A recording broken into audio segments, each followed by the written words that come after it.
வணக்கம். நெய்வேலி பாரதிக்குமார் குறுங்கதைகள். கா கா காகம். ஒரு காகத்துக்கு ரொம்ப மன வருத்தமாக இருந்தது. நாம் இப்படி கருப்பான நிறத்தில் பிறந்துட்டோமே, பத்தாவதுக்கு நம்ம உணவுக்காக ஒவ்வொரு வீட்லேயும் போய் நின்று கான்னு கத்திட்டு இருக்க வேண்டியிருக்கு.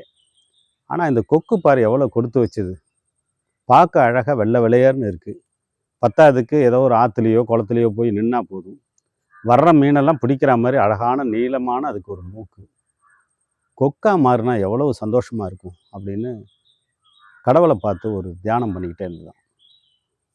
காகம் உட்காந்து தியானம் பண்ணதை பார்த்த கடவுள் நேராக பிரசன்னமாகி, உனக்கு என்ன வேணும் அப்படின்னு கேட்டாராம்.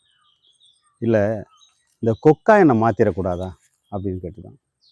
சரி, நீ ரொம்ப ஆசைப்படுற, மாற்றிடலாம். ஆனால் ஒரே ஒரு நிபந்தனை, நீ கொக்கா மாறுற ஆசைப்படுற மாதிரியே ஏதாவது ஒரு கொக்கு காகமாக மாற ஆசைப்பட்டிருந்ததுன்னா நீங்கள் 2 பேரும் ஒருத்தருக்கு ஒருத்தர் மாற்றிக்கலாம் அப்படிங்கிற ஒரு நிபந்தனையை வச்சார்.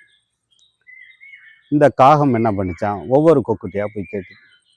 அந்த நேரம் பசியால் சாப்பிடாம வாடி வதங்கி இருந்த ஒரு கொக்கு, சரி நான் மாறிடுறேன், காகமாக மாறினா சாப்பாடு கிடைக்குமே அப்படிங்கிற ஆசையில் அது காகமாக மாறிடுச்சு. காகமாக இருந்த கொக்கா மாறிடுச்சு. கொக்கா இருந்தது காகமாக மாறிடுச்சு.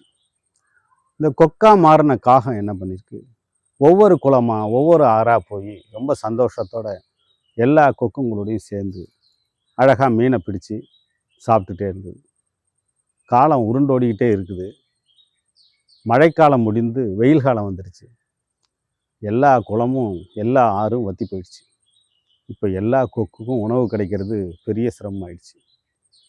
எல்லா கொக்கும் ஒவ்வொரு குளத்தரகையும் வறண்ட அந்த மண்ணை பார்த்து பசியோட வாடி வதங்கி உட்காந்துது.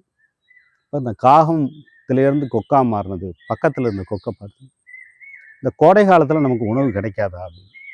எல்லா கோடை காலத்துலேயும் கொக்குக்கு உணவு கிடைப்பது ரொம்ப சிரமம், கொக்கா வாடுறது ரொம்ப கடினம், நினச்சா மாதிரிலாம் உணவு கிடைக்காது, மழைக்காலங்களில் மட்டும்தான், குளங்குட்டைகள் நீர் நிரம்பி இருந்தால் மட்டும்தான் நமக்கு உணவு கிடைக்கும். அடடா, இது தெரியாமல் போயிடுச்சே அப்படின்னு அந்த காகம் வருத்தத்தோடு இருந்தது.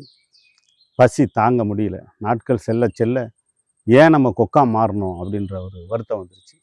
திரும்பி உட்காந்து தியானம் பண்ணிச்சு. கடவுள் வந்தார். கடவுள் சொன்னார், அதே நிபந்தனை தான், இப்போவும் நீனு மறுபடியும் காக்காவாக மாறலாம்.